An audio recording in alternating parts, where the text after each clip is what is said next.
जैसे कई लोग दिए में दीप लगा देते हैं और कई लोग घाट पर ही दीप लगा देते हैं। नहीं है दिया लगाकर, दोना ले गए, पत्ता ले गए, कोई वस्तु ले गए, उस पर लगाकर।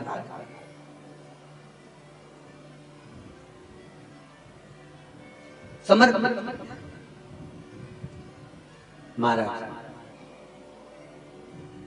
अब दीप दान का फल क्या है? घाट पर जो दिया लगाया जाता है वो ज्यादा पुण्य फल पर देने वाला है कि गंगा जी में जो छोड़ते हो वो ज्यादा फल देने वाला है? बोलो जन, बोलो बोलो। जो गंगा जी में छोड़ते हैं वो ज्यादा फल देता है। कौन सी पुराण में लिखा था कि गंगा में छोड़ो, यमुना में छोड़ो, सरयू में छोड़ो तो वो ज्यादा फल देगा?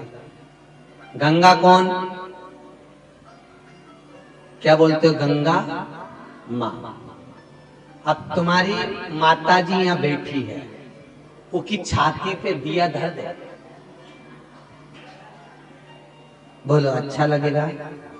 बोलते जाओ, लगेगा? हरिद्वार ले जाओ, रोटी भी दे रहा है, रिजर्वेशन भी कराया, लेकर गंगा जी हरिद्वार भी गया, पंडित जी को देकर कम से कम 2-4 हजार रुपए तो खर्च करके ही आएगा। तो इससे तो जिंदा जी अम्मा को गंगा ले जाता तो दूसरी बार मरी हुई को ले जाने की जरूरत ही नहीं पड़ती। जीते जी ले जाता तो कोई उसको भी तृप्ति होती, मेरा बेटा मुझे जीते जी गंगा नहाने ले गया। और मरने के बाद ऐसी झोली में धोकर होता है। जब कोई मर जाता है तो शमशान से 2-4 जब उसको हरिद्वार या कहाँ पे ले जाते हैं ना, इलाहाबाद वगैरह, तो वो छोटी छोटी हड्डियों के टुकड़े घर पे लाते हैं। फिर वहां पर बहू उनको दूध से धोती है, रोती है। अच्छा पूछो क्यों रो रही? हमारी इतनी बड़ी अम्मा थी पर डोकरी मरी तो यहाँ धरी।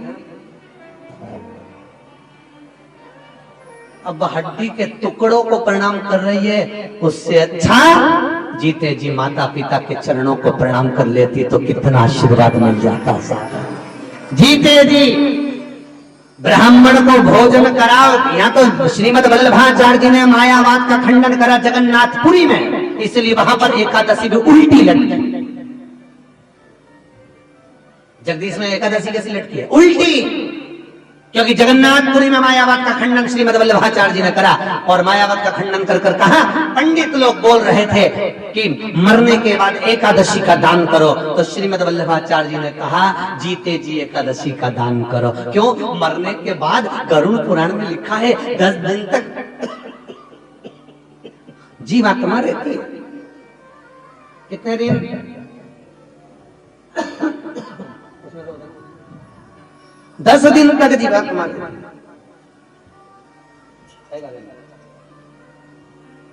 और 10 दिन तक जीवात्मा निवास करती है, और 10 दिन के बाद जीवात्मा अपने धाम को चली जाती है। सही है क्या? आपको भी मालूम होगा 10 दिन का कर्म होता है। पंडित जी एकादशी का दान कब करवाते हैं? 12वें 13वें में, जो 12 दिन होते हैं तब करवाते हैं। 10वें दिन अगर जीवात्मा चली गई तो तुमने जो एकादशी करी उसका पुण्य कब मिलेगा? बोलो जन। तो श्रीमद वल्लभाचार्य जी ने लिखा, मायावाद का खंडन कर कर जल भेद ग्रंथ के अंदर, कौन सा ग्रंथ है? जल भेद। जल भेद ग्रंथ के अंदर श्रीमद महाप्रभु जी वर्णन कर रहे हैं, श्रीमद वल्लभाचार्य जी कर रहे हैं कि अगर एकादशी का दान करना है तो जीते जी करो। अपनी करी हुई एकादशी अगर कोई तड़प रहा है, मर रहा है, पलंग पर सड़ रहा है, प्राण छूटने वाले हैं, हॉस्पिटल देखने के लिए गए हो, अपनी करी हुई एकादशी में से 2 एकादशी उसके नाम से संकल्प देकर जल उसको पिला दीजिए। उसको एकादशी का पुण्य करना, सैया करना, जीते जी करना, ब्राह्मण को भोजन कराना, जीते जी कराओ। मरने के बाद की कोई गारंटी नहीं है कि कौन क्या करा रहा है, तुमको मिल रहा है कि नहीं मिल रहा। क्या ऊपर से नीचे आकर बोलोगी कि हे लल्लू मेरे को तो भोजन ही नहीं मिला, एक ब्राह्मण और जीमा, तो ये बोला नहीं जाए। करो सत्कर्म करो, अपने जीते। मरने के बाद की कोई गारंटी नहीं। कभी चक्कर में मत पड़ो, कुछ प्राप्त नहीं होना, फालतू की बात है। मरने के बाद तो ये भी नहीं मालूम कि तुम कहाँ हो। हरिद्वार में एक पत्नी का पति मर गया, पत्नी बेटे को लेकर पहुंची हरिद्वार, पंडित जी ने पिंडदान कराया, भोजन बनाया, इधर भी पिंडदान चल रहा था, उन्हें भी भोजन बनवाया। पत्नी ने पत्तल रखी पति के लिए, उधर पड़ोसन ने पत्तल रखी सामने। एक कौवा उड़ते उड़ते आया, बच्चा बोला माँ देखो पिताजी आ गया। कौवा उड़ता उड़ता आया, पड़ोसी की पत्तल में से खाकर चले गया। इतने में बच्चा बोला माँ देखो तो सही, कौवा आया पड़ोसी की पत्तल में से खा के चले गए, अपने में से तो वाली अच्छे से बोल। फिर अमृत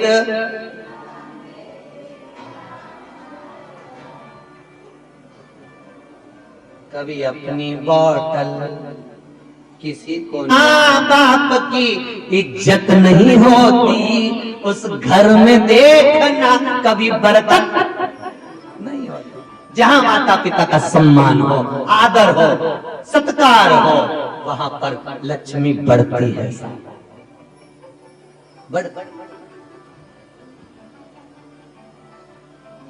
यहाँ कोई बायर वाले बैठे हैं, बायर वाले, इंदौर के बायर वाले कोई है? उनका लड़का पूना में है।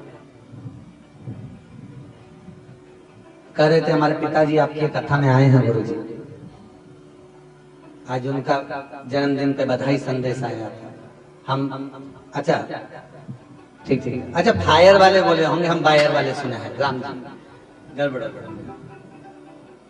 तो कह रहे थे गुरुजी पिताजी और माताजी कथा सुनने के लिए आए हुए हैं और हम यहीं पर YouTube फेसबुक पर आपकी कथा का आनंद ले रहे हैं। हमने कहा चलो बच्चों को कम से कम संस्कार तो ऐसे दिए हैं माता पिता ने कि बच्चों को इतना समय मिले कि वो कथा सुन रहे हैं। पापा मम्मी को भी भेज दिया, जाओ तुम तो कथा सुनो, सत्संग सुनो। ये तो आज के समय में तो और कह दे कहाँ जा रहे हो कथा में, अभी तो गए थे।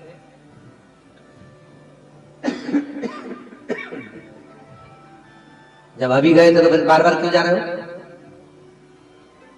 समझा दो। उधर की तृप्ति के लिए रोज भोजन जरूरी है, आत्मा की तृप्ति के लिए रोज काफी बहुत है। राजा परीक्षित सुखदेव जी महाराज के कहने पर भागवत की शरण में आकर बैठ गया, फिर चित्त वृत्ति में कुछ समाहित नहीं हुआ। क्या हो रहा है? बेटे क्या कर रहे हैं? सिंहासन कैसा होगा, राजपाट कैसा होगा? परीक्षित से सीखो। बुढ़ा नहीं हुआ था परीक्षित, बुजुर्ग नहीं था परीक्षित। जन्मय जय को क्षण भर की देरी नहीं करी, सिंहासन देकर चल रही है। संभालो, आप संभालिए।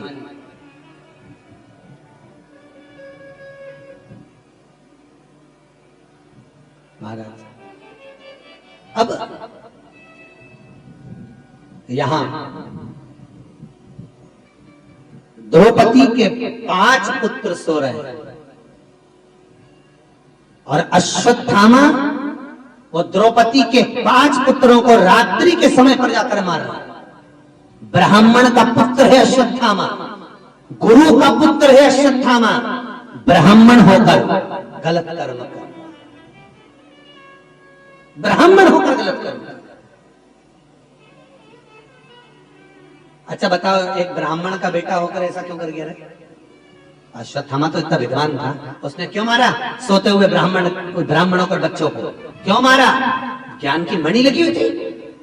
होता है, गर्ग संहिता में लिखा है कि व्यक्ति प्रखर होता है तो खुद चारों तरफ तो प्रकाश करता है पर स्वयं अंधेरे में डूबता चले जाता है।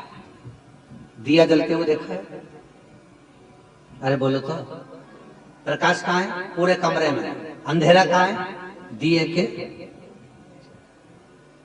ज्ञान की मणि का प्रकाश चारों तरफ फैलेगा पर सदा अंधेरे में डूबेगा। बहुत विद्वान व्यक्ति, बहुत विद्वान व्यक्ति कहीं अभिमान में इतना समाहित हो जाता है कि उसको सामने वाला अनभिज्ञ नजर आता है। लेकिन मणि उसकी भी अगर प्रखर हो गई अश्वत्थामा जैसी, तो उसको सामने वाला व्यक्ति अनभिज्ञ दिखेगा, उसको लगेगा इसको कुछ नहीं आता है। ये तो यूं ही हुई थी, उस मणि का प्रकाश देखकर अश्वत्थ बैठा था। एक बार बाहर विद्वान था, ब्राह्मण का बेटी डाल के बाहर बैठा हुआ था। इतनी देर में रात को एक उल्लू आ गया। उल्लू उड़ता हुआ आया और उड़ता उड़ता उल्लू पेड़ पर बैठा। पेड़ पर उल्लू ने देखा, उसे भी ज्ञान लिया। इतना विद्वान होकर मस्तक पर मणि लगी हुई थी, ज्ञानवर्धक मणि, और उस मणि के बल पर अश्वत्थामा उल्लू से ज्ञान लिया कि रात के समय उल्लू ने कौओं को मारा और पेड़ पर खुद बैठ गया। तो अश्वत्थामा ने भी रात को जाकर द्रौपदी के 5 पुत्रों का वध कर दिया कि ये दिन में नहीं मर रहा तो कम से कम रात को तो मरेंगे। ये उल्लू से सीखा। बहुत ध्यान रखना, अपनी जिंदगी में सत्संग करो, संकीर्तन करो, पर कहां बैठकर करो, किसकी शरणागति में करो, कहां बैठकर सत्संग का स्मरण करना है, ये हमारा शास्त्र बताता है। भागवत जी में यहां तक लिखा हुआ है कि कथा कहां बैठकर सुनना चाहिए, उसका भी नियम लिखा है। कथा कहां बैठकर सुने उसका भी नियम है। कई लोग कहते हैं आसन पर बैठकर सुनो, कोई कहता है इस पे बैठकर सुनो। यहाँ तो श्री गर्गाचार्य बाबा स्वयं गर्ग संहिता के अंदर लिखा है सत्संग कहाँ बैठकर करना, कथा कहाँ बैठकर सुनना। अगर पहचान वाले के पास में बैठकर सुनोगे, कोई भी बात अच्छी आई तुरंत बात में लग जाओगे, और दुश्मन के पास में बैठ के सुनोगे और जरा सी भी नींद का झोंका आया, ऐसी देगी न धर के 7 दिन तक नहीं आएगा। इसीलिए मेरे ख्याल से पति पत्नी को साथ में बिठाते हैं,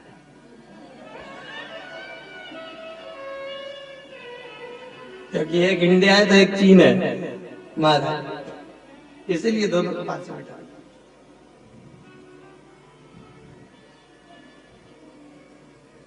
पर कभी कभी पतियों को देख के दया भी बहुत आती रही। जी ईमानदारी की बात बोल रहे, बहुत दया।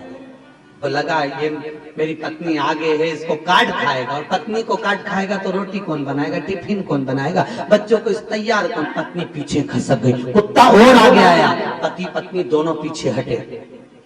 अब तो पति को लगा ये कुत्ता काट खाएगा। इतने में जैसे कुत्ता लपका, पति ने पत्नी को गोदी में उठा लिया। गोदी में इसलिए उठाया कि मेरे पाँव में काट ले पर पत्नी को नहीं काटे। जैसे गोदी में उठाया कुत्ता भाग गया। जैसे कुत्ता भागा, इसने पत्नी को नीचे उतारा। इतने में पत्नी नीचे उतरते सी बोली, तुम्हें तो रत्ती भर की अक्ल नहीं है, तुम्हारे जैसा आदमी भगवान किसी को नहीं दे। बताओ, दुनिया के लोग कुत्ते को भगाने के लिए पत्थर उठाते, तुमने मुझे उठा दिया। अब बेचारे की किस्मत में यश नहीं लिखा तो कई करेगा, वो करे तो करे।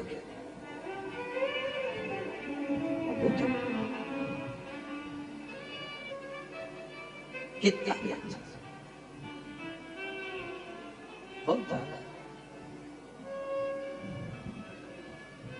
उल्लू की चिरानंद प्रगति लेकर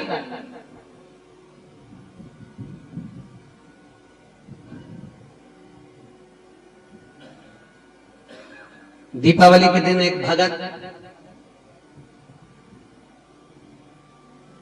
रात को फोन करे, गुरुजी जय श्री कृष्ण। हमने कहा हैप्पी दिवाली। हमने हैप्पी दिवाली।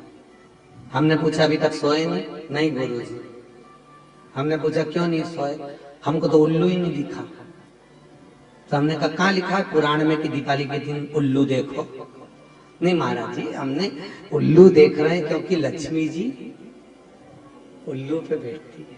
तो हमने सोचा उल्लू एक बार दिख जाएगा तो हमारे घर में लक्ष्मी भर आ जाएगी। हमने कहा बिल्कुल अच्छे से देख ले, उल्लू लेके ही आएगी।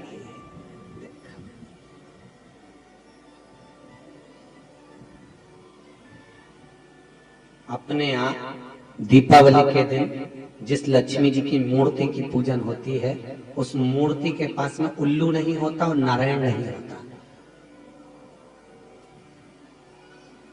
कौन कौन नहीं होता? जम के बोलिए। ना नारायण होंगे ना उल्लू होगा, केवल लक्ष्मी जी बैठी है। इसलिए किसी किसी के लक्ष्मी की मूर्ति नहीं आती तो गुजरी लाते। गुजरी देखिए, वो दिए लगे रहते हैं मूर्ति के अंदर कि लक्ष्मी जी ने रखे तो गुजरी धर दो, क्योंकि ना उसके पास में उल्लू हो ना नारायण, दोनों। क्यों? हिंदू धर्म के अंदर शास्त्र की रीति से हर गज, और नारायण क्यों नहीं होते पास में? नारायण ना होने का कारण क्या है? क्यों? क्योंकि लक्ष्मी एक बार भगवान विष्णु से कह दी थी, महाराज सबसे प्रबल में, सबसे प्रखर में मुझसे आपकी सत्ता है। भगवान विष्णु को बुरा लग गया। नारायण बोले, लक्ष्मी तू अपने आप में इतनी प्रखर बनती है, तू तो खुद अपने आप में पूर्ण नहीं है।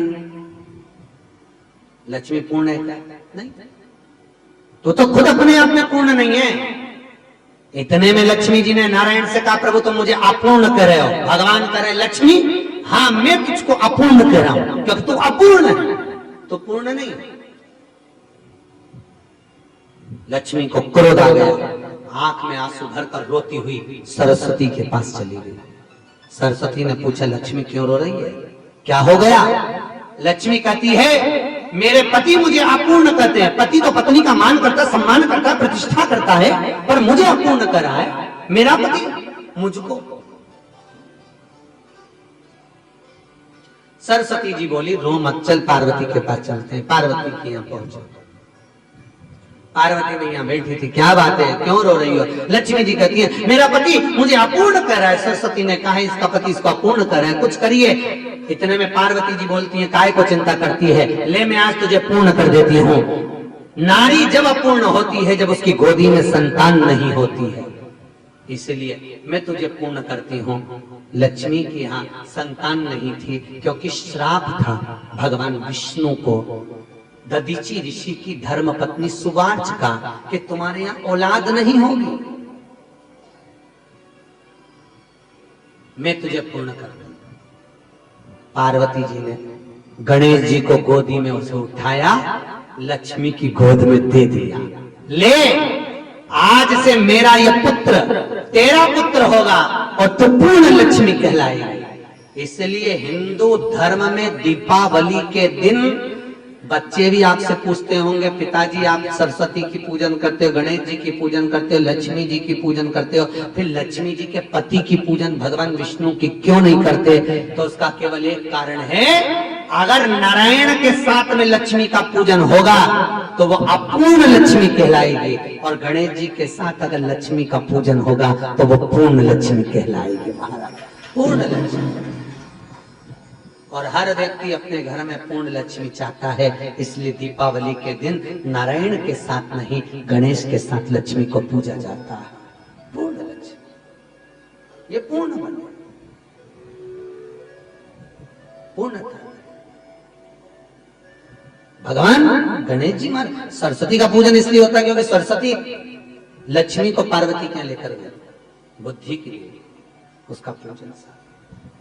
तो हमारे यहाँ जो पाना मिलता है, देखा तो फोटो जो मिलता है दीपावली पे, वो फोटो में लक्ष्मी और कौन कौन होता है, गणेश और तीनों। बिना गणेश के लक्ष्मी का पूजन पूर्णता में होगा। अब द्रौपदी के 5 पुत्र सो रहे थे, अश्वत्थामा ने मार दिया, प्राण छूट गए। द्रौपदी रोती, पुकार पड़ी, भगवान के आवाज लगाई। भगवान उठकर भीम और अर्जुन से बोले, तुम जाओ जरा देखो द्रौपदी क्यों रो रही है, जाइए। पूछा क्यों रो रही? मेरे पुत्रों का वध कर दिया। अश्वत्थामा ने सोते हुए पुत्र को मारा। द्रौपदी को पुत्र मर गए उसका गम नहीं है, द्रौपदी को गम इस बात का है। देखो, पांडवों के पुत्र मरे थे तो 2 बहुत रोए थे, एक दुर्योधन बहुत रोया था, एक द्रौपदी बहुत रोई थी। तो दुर्योधन से पूछा अश्वत्थामा ने, पांडवों के पुत्र मर गए तो क्यों? मुझे नहीं मालूम था कि वो पांडव के पुत्र सो रहे हैं, मैं तो समझा कि पांडव सो रहे हैं, तो तुमने पुत्रों को क्यों मारा? तो अश्वत्थामा कहते, क्या हुआ, बाप नहीं मरा, बेटा तो मर गया, तुम्हें तो प्रसन्न होना चाहिए, फिर रो क्यों रहे हो? दुर्योधन कहता रोने का केवल एक कारण है, हम भी मर जाएंगे, हमारे ये पांडव भी मर जाएंगे, कम से कम इन पांडवों के पुत्र जीवित रहते तो तर्पण और तिलांजलि तो कर देते, उतने में ही हम तर जाते। पर अब वो भी मर गए तो तर्पण तिलांजलि कौन करेगा? देखो ऐसा नहीं है, दुर्योधन समझदार तो था, बस थोड़ी संगत बुरी थी उसकी। समझदार तो था, अगर सही मायने में बताए ना, अगर गांधारी अगर दुर्योधन को संभाल लेती ना और गांधारी कह देती दुर्योधन ये गलत है तो मान जाता। सबसे बड़ा बच्चों को नष्ट करने में, परिवार को नष्ट करने में सबसे बड़ा हाथ होता है घर के माता का। माँ अगर प्रखर हो जाए, कई माताएं रोती हैं आंख में आंसू भर भर कर। एक वो मिली थी कहीं मुंबई में, कथा में कह रही थी गुरुजी हमारा बेटा बहू हमको बहुत प्राण दे रहे, हम क्या करें, हाथ उठा ले रहे, कहाँ जाए तो बहू कहती है कि मैं मर जाऊंगी, कपड़े फाड़ कर कहती है कि मैं थाने में चली जाऊंगी, कि मेरी सास मुझे जहर पिला रही है, मार रही है, उल्टा हम फंसे जा रहे हैं, क्या करें। हमने कहा कुछ मत करो, त्याग करो, चलो भजन बोलो ही मत। ऐसी कैसी भीड़ पड़ी है वृद्धाश्रम में बुढ़ों की, पहले नहीं थी, अब इतनी बढ़ती चली जा रही है कि वृद्धाश्रम में पलंग कम पड़ रहा है महाराज, इतने बूढ़े लोग आ रहे हैं इतने। अभी कल का मैं मैसेज, अभी मोबाइल लाया नहीं, कल का एक मैसेज दिखाऊंगा। यही सोनीपत के पास में से एक भाई ने मैसेज लिखकर भेजा, गुरुजी एक बूढ़ी माँ मिली है, बेटा माँ को तीर्थ कहीं कोई इधर कोई तीर्थ है कुरुक्षेत्र आदि में घुमाने के लिए लाया था, छोड़कर बस अड्डे पे कह दिया कि मैं आ रहा हूँ, इस बस में बैठो, और माँ को बिठाकर बच्चे गाड़ी लेकर चले गए। माँ बस में नीचे उतरकर बच्चों को ढूंढती फिरी, 2 दिन हो गए उसको ढूंढती ढूंढती, पागल जैसी लोग पत्थर मार रहे हैं। तब उस माँ से पूछा तो इधर उधर ढूंढ रही है, पड़ी हुई है स्टेशन पर, बस स्टैंड पर, क्या हुआ? मेरा बेटा कहकर गया था बस में बैठो, मैं आ रहा हूँ, चलेंगे, और चले गया, मिल नहीं रहा, फोन लगा रहे उठा नहीं रहा। बड़ी बुरी दशा है, बड़ी बुरी दशा।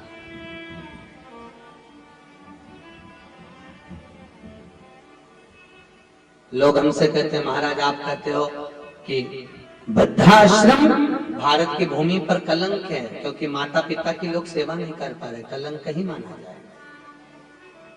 और आप खुद वृद्धाश्रम बना रहे हो, बस केवल बनाने का एक ही कारण है कि इनका गति क्या हो, इनकी अवस्था क्या है। कम से कम मंदिर में भजन करेंगे, 2 रोटी खाएंगे, भगवत नाम तो जपेंगे। अवस्था बहुत कठिन है महाराज। फिर कहूंगा संत बनना सरल, साधु बनना सरल, पर गृहस्थी बनना कठिन है महाराज। पूरा जिंदगी नोच नोच कर दे दिया जाता है और आखिरी में भी कोई सुख का अनुभव नहीं होता। बहुत किस्मत वाले हो आप सब, बहुत किस्मत वाले हो। सुखदेव जी महाराज से विनती करना आप जैसी किस्मत सबको दे, आपके बहू बेटा बहुत अच्छे हैं, इसलिए आप कथा में बैठे हो, सब सत्संग सुन रहे, बहुत किस्मत वाले, भगवान अच्छे, बहुत भाग्य। सत्संग में रुचि तो बने।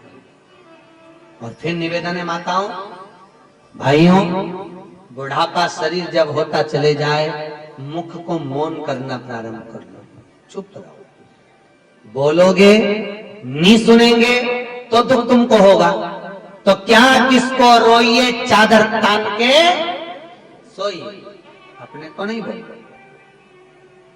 बहुत मस्ती, बहुत मस्ती। और तीर्थ में कथा में आए ना, बहुत प्रसन्न रहना, जिंदगी का सारा सुख आपको मिल गया, ऐसे आनंद में रहना, मुख उतार कर नहीं। दुख भी होगा ना तो प्रसन्न रहना। सुखदेव जी महाराज भी कहेंगे मेरे घाट पर आकर इतने खुश है, घर में जाती है इतनी दुखी रहती है, जा आज से तो खुश ही रहना, भगवान भी प्रसन्न कर कर भेज देगा आपको, दुखी ना हो।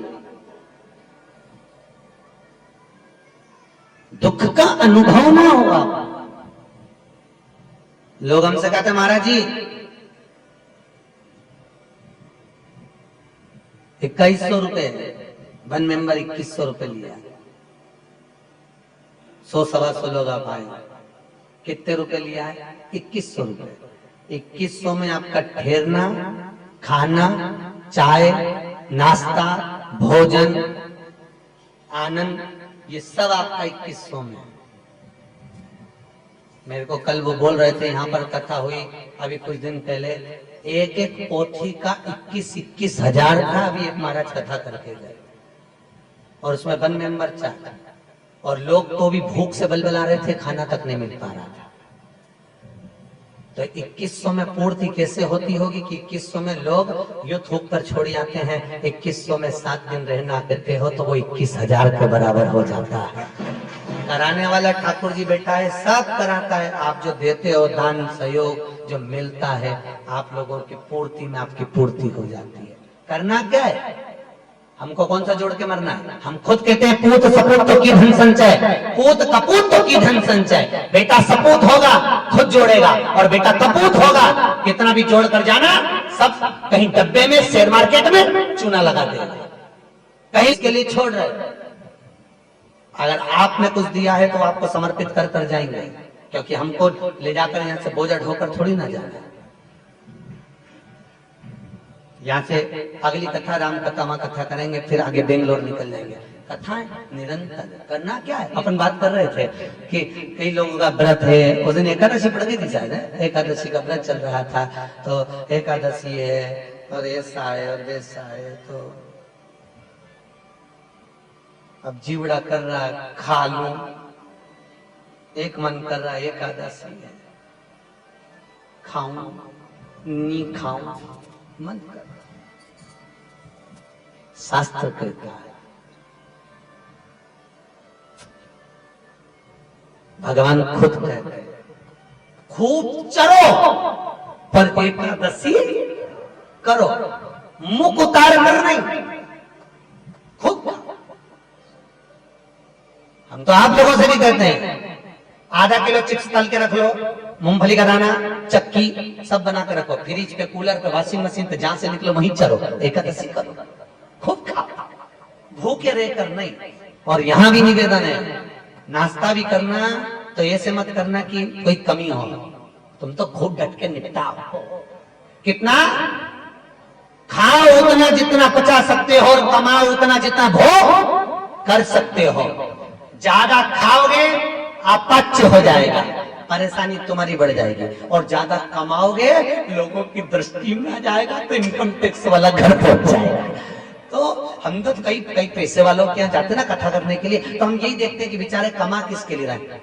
बहुत पैसे वाले व्यक्ति इतना कमाते, इतना कमा व्यक्ति इसीलिए कमा रहा है क्योंकि इनको देना है, खुद के लिए नहीं कमा रहा, इनके लिए कमा रहा। कमाएगा इनको देता जाएगा, तो इससे तो भैया कम कमाओ, अति पूछ। मां प्रेम परोसती है, और आज के समय में नारी भोजन पति कर रहा है, तब समस्या परोसती है। बच्चे वहां गए थे, ऐसा हो गया, भाई 2 रोटी खा लेंगे जी लीला भाई, 2 रोटी, वो प्रेम से खा लेगा, उसको सुकून का अनुभव होगा। महाराज पोथी पढ़ पढ़ जग मुहा पंडित भयो न कोई, प्रेम आखिर प्रेम को पढ़े सो पंडित।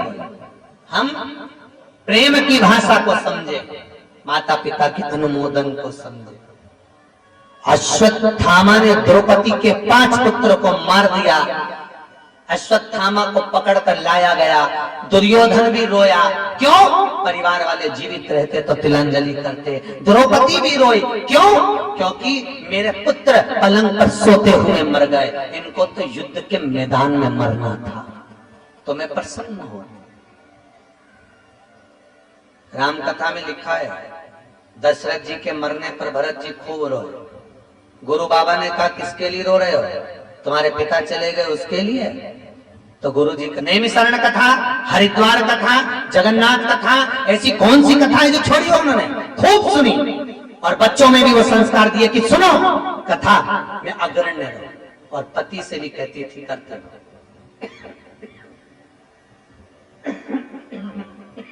भजन करो, सत्संग करो।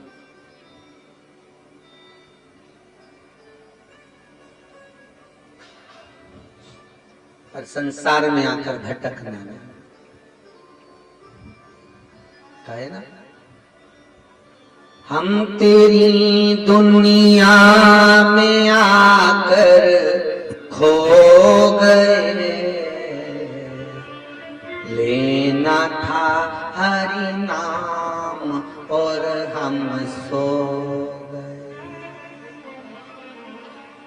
लेना था प्रभु नाम और हम, बोलो बोलो, और हम सो। तेरी दुनिया में आकर खो गए, लेना था हरि नाम और हम सो। बड़ी मुश्किल से मनुष्य का शरीर मिला। अश्वत्थामा को पकड़कर खड़ा करा, द्रौपदी से कहा इसके मस्तक पर मणि है, तलवार ले द्रौपदी, निकाल दे, इसका शीश काट दे। पहले अश्वत्थामा को मारने का विचार किया भीम और अर्जुन ने, मार, तलवार लेके काट शीश। द्रौपदी हाथ जोड़कर कहती है मैं इसका शीश नहीं काट सकती, ये मैं ब्राह्मण का पुत्र है, गुरु का पुत्र है, गुरु का पुत्र है। तो द्रौपदी जब बोली तो भीम ने कहा कर्म तो बुरा करा है। बहुत ध्यान रखना साहब, इस कथा में सारे तीर्थों से हटकर कथा चल रही है, बहुत ध्यान रखना। एक व्यक्ति कह रहा था कि हम गंगा के घाट पर रह रहे हैं, हम गंगा नहीं नहाए तो भी हम वैकुंठ जाएंगे। कहां जाएंगे? बोलो जम के, वैकुंठ। जब मरा तो गरुड़ पुराण में जो 94 नरक लिखे हैं, सारे नरकों में जाकर गिरा, सारे नरकों में। तो उसने जाकर वहां पर हड़ताल कर दी कि हम तो गंगा के घाट पर रहते थे, फिर हमें नरक क्यों पटका?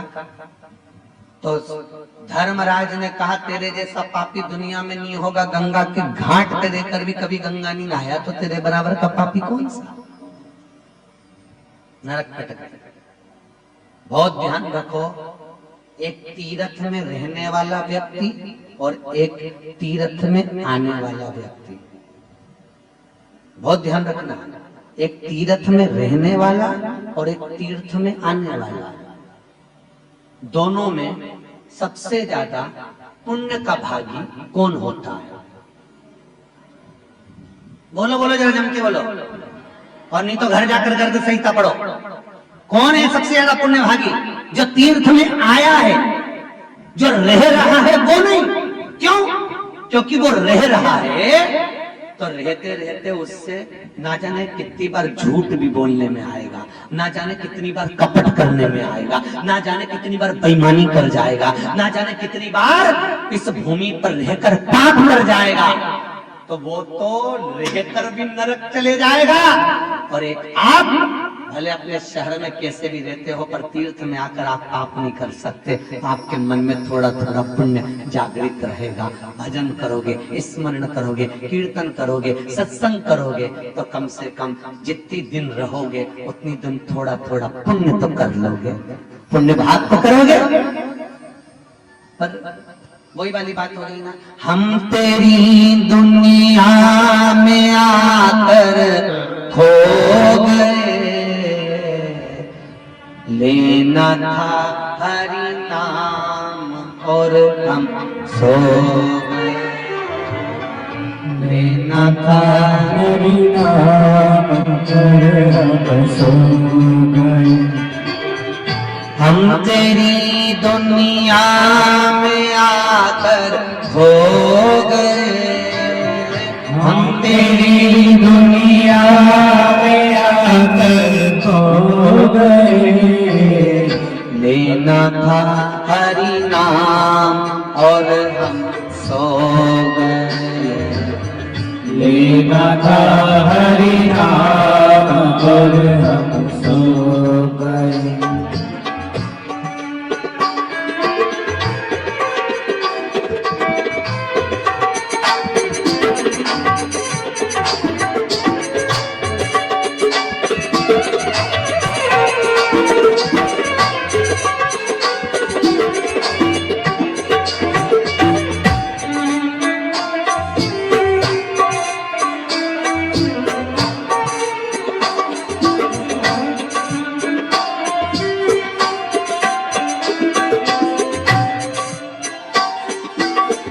माना था हरि नाम ही है सार बस, माना था हरि नाम ही है सार बस, माना था हरि नाम ही है सार बस, माना था हरि नाम ही है सार बस।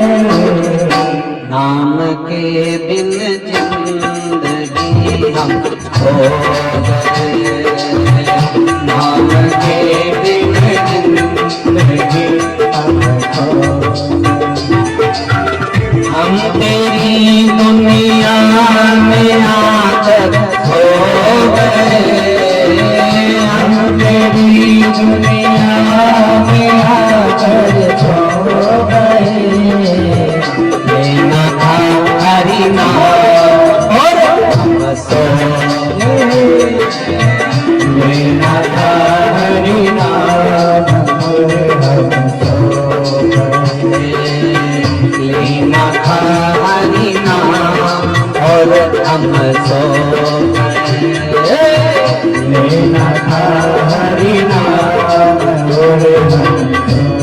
मनुष्य शरीर सुख का अनुभव करें। द्रौपदी ने काम, इसका सिर नहीं काटना, ब्राह्मण का पुत्र है, क्या करा जाए, मस्तक पे से मणि निकाली जाए, मणि निकालो, सिर की मणि, बस यही ज्ञान वर्धक मणि जो मनुष्य के मस्तक पर होती है, जिससे वो हर व्यक्ति को नीचा दिखाना चाहता है, उस मणि को परमात्मा निकाल लेता है। अभिमान, अहंकार, अहंकार में तीन गए, धन, वैभव और वंश। ना मानो तो देख लो रावण, कौरव और कंस, तीनों चले गए, धन भी गया, वैभव भी गया, वंश भी गया, रावण भी गया, कौरव भी गया और कंस भी गया।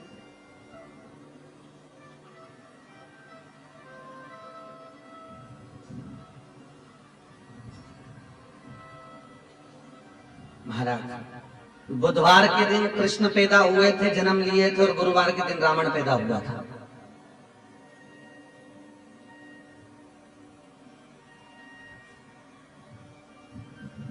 एक ही दिन है, एक बुधवार को जन्मा था, एक गुरुवार,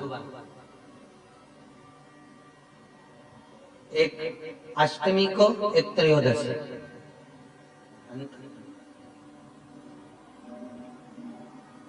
एक दोपहर के बाद, रात के 12 बजे हुआ, तो दूसरा दोपहर के 2:30 बजे पैदा हुआ। एक जन्मे तो सुख अमृत बरस रहा था, दूसरा जन्मा तो गधे रो रहे थे, चिंगार अनुभव था।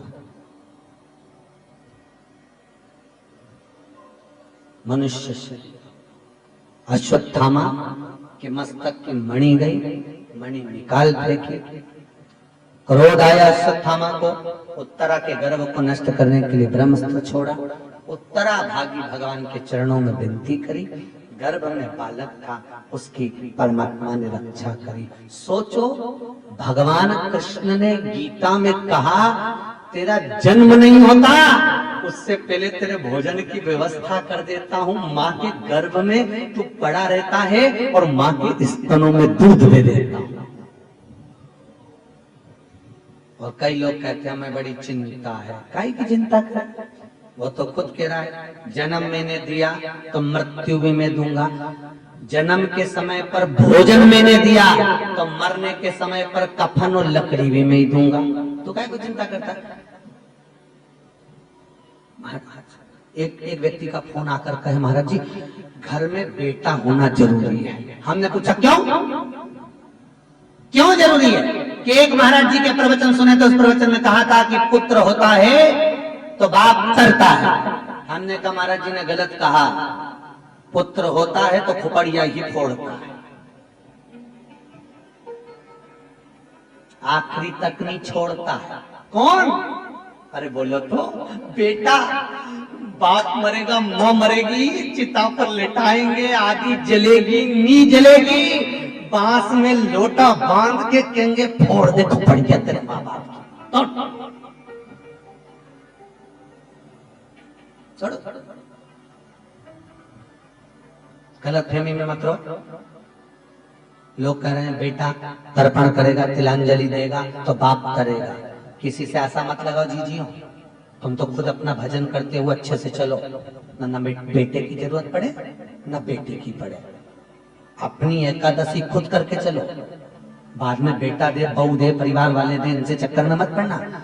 ये देंगे 12वें में, तो 10वें के दिन तुम जाओगी तो कौन की एकादशी काम आएगी? बोलो, अरे बोलो जम के, कौन की एकादशी काम आएगी? जो तुम्हारी करी।